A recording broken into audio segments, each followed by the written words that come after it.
Okay. So out of like all of those different things that you can do as a QA tester, what do you feel like was like the most important to help you excel as a QA tester?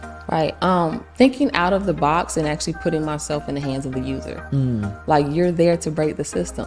Okay. You're there to make sure that the end user, they don't actually get the defects.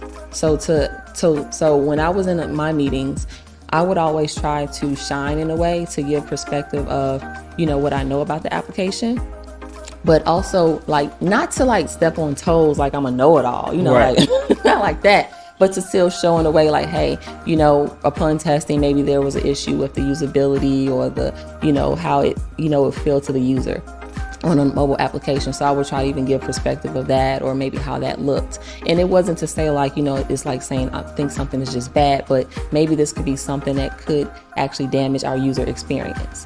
So for me, I was always kind of trying to think outside of the box, outside of just my skill set. I don't want to just look like, okay, I just have the skill. I really want to put myself there to show them I care about the application we're testing. I care about what we're doing. It's not just about the skill of testing. It's about actually caring about our users and why we're doing what we're doing.